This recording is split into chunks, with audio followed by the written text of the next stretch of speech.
Facts. The most likable candidates inevitably get hired for the roles, not the most qualified.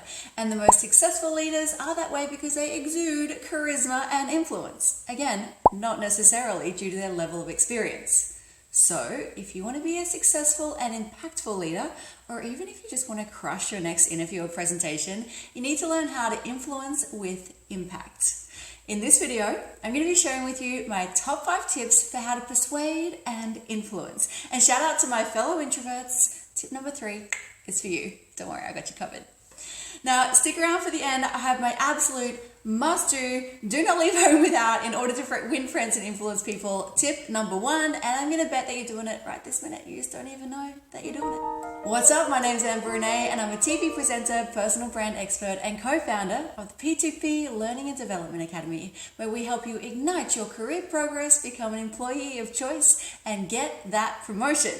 Now, I want to kick off with some pretty startling stats that will help you understand how critical this is. There was a study done by Dr. Albert Morabian that found that of our overall communication message, 7% of our overall communication message is made up of our content, so what we're actually saying. 38% of our overall message is made up of the quality of voice, our tone, and grammar. And a whopping 55% of our overall communication message is made up of our presentation and nonverbal cues, things like body language. So these nonverbal cues are both powerful and memorable, and like everything else, they can be taught. So if you're like most people that I know, they spend all of their time focusing on the 7%, what they're saying, and no time focusing on the missing critical 93%. So whether you're talking to a boardroom or presenting to your colleagues or simply trying to win over a hiring manager, these are the critical skills that will help you influence and win loyalty and respect. So, my tip number 5 is actually the biggest barrier to influential communication, and that is your body language or your nonverbal cues. As we've just learned, presentation and body language make up 55% of your entire communication message. And yet, if you're like most people I know, it's the last thing you're thinking about when you're heading into a big interview, negotiation, or presentation. In fact, communication begins before you even open your mouth to speak. We've all been trained since birth to read people based on their non-verbal cues. So we all are doing it subconsciously, whether you're aware of it or not. Now, if you've ever watched your favorite TV presenter or an amazing speaker, you probably think they're just being themselves and talking. But I can assure you the most powerful and persuasive speakers are implementing subtle body language movements that you're probably not even aware of, but you're about to discover here. And a heads up, if your body language is saying something contrary to what your words are saying, your audience is more likely to believe your non-verbal cues. And in fact, they're really more likely to believe your non-verbal cues. They're 12 to 13 times more likely to believe the non-verbal cues than what you're actually saying. Don't believe me? Okay, play along with me here. Let's see if you believe this. I'm having the best time ever. Did you believe me? Of course you didn't. So despite my words, my 7% saying I was having the best time ever, you didn't believe me. Instead, you believed the 93%, the nonverbal cues and tone of voice.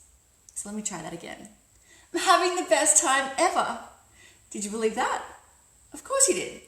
Same words, same 7%, wildly different result with the person I'm trying to influence. You. So are you with me on why this is so important to your ability to lead? Good. So let me give you some really specific strategies on how you can incorporate this into your next big presentation, negotiation, or interview. So first up, I want you to pay attention to what your body is actually doing. Poses that express power and influence tend to be open, welcoming, take up a lot of space. Things like squaring your shoulders and sitting up straight and head back and leaning forward. Poses, on the other hand, that express a lack of confidence, which is typically what we're naturally inclined to do in an interview or a stressful meeting, is the opposite of this. And we've all been there, right? When you're in a situation that you really don't want to be in and you physically shrink away, hiding your face, hoping that the world is going to come and swallow you up. No? Just me? Okay. So now that we know what our body needs to do, let's take a look at tip number 4. Hand gestures. So honestly, this is probably the number one question I get asked when people are in speaker training. What do I do with my hands? Hand gestures are good for our charisma. And in fact, the more you can integrate your hands naturally, the more memorable and likable you'll be. In fact, according to research on TED Talks by the Science of People, they studied least popular TED Talks versus most popular TED Talks. And they found that least popular TED Talkers used an average of 272 hand gestures during their speech, whereas most popular ones used an average of 465. That's almost double. So the short answer to the question, what do I do with my hands? Well, use them. Hand gestures allow your audience a visual understanding of what you're saying, but we're also seen as way friendlier and way warmer than people who don't talk with their hands. Okay, so here's 3 really simple hand gestures you can use today. Anytime you mention a number, motion it with your hands. It helps your audience visually connect with your content. Number 2, use your hands when talking about size. So if your business is experiencing massive growth, you would indicate it. Or if it's only a small part of what you do, show us. And my personal favorite, the heart press. Whenever you're talking about something emotional or sensitive, or if you really just want to convey that you're being authentic, a simple heart press really covers this off. Look, at the end of the day, your gestures need to be authentic. So figure out what works for you and try to incorporate them naturally into your message. What's most important here, whether you take these on or not, is that you bring awareness to what your hands are doing when you're trying to influence and persuade. I remember I had this university lecturer who used to go off on tangents, pacing awkwardly across the room with his finger in his ear, and he just had no idea he was doing it. Bottom line, don't be that guy. So the next time you're watching a truly persuasive speaker, start paying attention to the hand gestures, and I bet you'll start noticing there's a little more precision and attention than you once thought. Now, just real quickly on the flip side to that, hand gestures that you definitely want to avoid doing are things like touching your face, rubbing your nose, or even touching the side of your neck. Humans naturally tend to do this when they're lying or not telling the full truth. So a really great thing to avoid is any of these kind of movements, or hey, just tell the truth. Okay, so shout out to my fellow introverts. This tip is for you. But if you're really loving this, then make sure you hit that subscribe button and give me a like. And if you're really serious about your career development, then you are definitely going to want to grab our ultimate cheat sheet to get that promotion, that pay rise, or just more perks at work. You can download it below. Okay, introverts, shout out, I got you. This one's for you. And really, it's for anyone. So for me personally, I am a massive introvert. I can go 2, 3, 4, 5 days in virtual silence, introverted bliss, barely say more than 2 sentences to another human. So if I was to try and sit down in an interview or stand up and present powerfully, my words literally would not come out. They would be stuck in my throat. I'd be stuttering and mumbling, like literally nothing would happen. No, just me? Okay, great. So let me know in the comments below if any of my introverts are like, I hear you, sister, I cannot do that. Like, the thought of doing that makes me anxious. Honestly, me too. So if this is you, or even if you just want to become a better presenter, you really want to warm up your vocal cords before entering the meeting.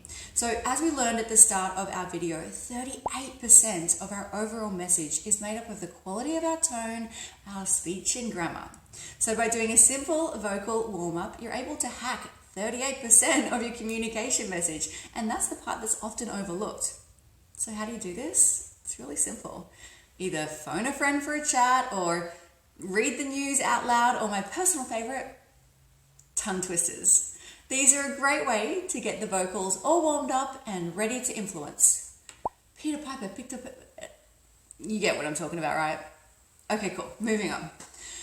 Alrighty, we're at my absolute best must-do in order to influence tip next. But first, tip number 2 is all about hacking your hormones to overcome your initial awkwardness. So have you ever noticed that when you first stand up to give a presentation, or when you first enter into an interview room, you get that initial spike of nervousness and awkwardness, but after a couple of minutes it kind of settles down and you get into a bit of a flow. You feel more comfortable, you start delivering your presentation, and everything seems to go a bit better. So that initial nervousness is caused due to a spike in the fight or flight hormones. And the best part is this spike typically rises rapidly at the start of any stressful situation, but also decreases pretty rapidly as well. So when you enter in, after about 2 to 3 minutes, your hormones will have spiked, and then you'll have realized that, oh, no danger here, no saber-toothed tiger, nothing's going to kill you, no harm to be done in a meeting room. And then you start peaking out and your hormones start naturally balancing out so that they realize we can just chill out, nothing to worry about here. So what I like to do is bring awareness to the fact that the first 2 to 3 minutes of any meeting or presentation is going to be highly stressful and to prep accordingly. So what does that look like? If I'm giving a speech, I make sure that I have memorized the first 2 to 3 minutes by heart. And if I'm walking into an interview, I know that typically the first couple of minutes are spent on pleasantries. And yep, I practiced them before heading in.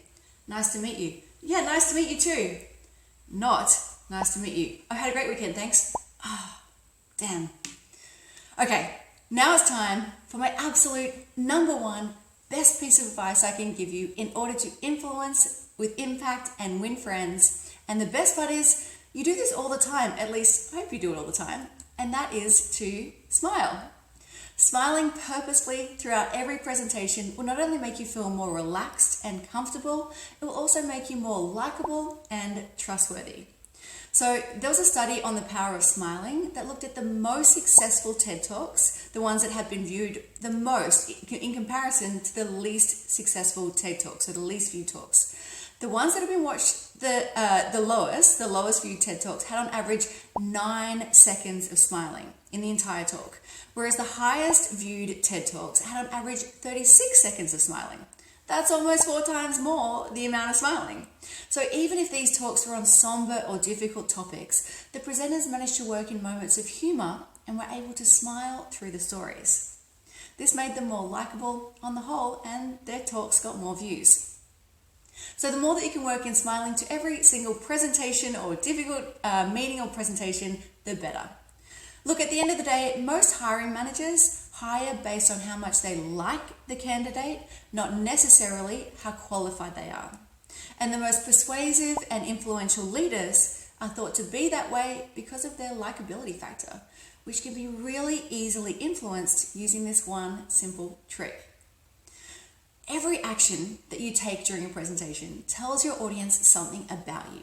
They are influenced by you as a result of the way you speak and the way you sound. So why not do everything in your power to make that influence a positive one? The whole point of this whole video is that you need to pay attention to the 93% of your presentation. That is your body language and your non-verbal cues. So the quality of your voice, your speech, and grammar. And next up, you're definitely going to want to check out this video from my co-founder Inika, where she explains how to answer interview questions for an executive level position. And if you want more information on communicating with confidence, then check out this video. Now, if you really want to get that promotion, then you need to download the ultimate cheat sheet to get a promotion, a pay rise, or more perks at work. You definitely want to grab that using the link below. And let me know in the comments which one of these you're going to try this week or at your next interview or big presentation. My name's Amber Renee, and thanks so much for watching.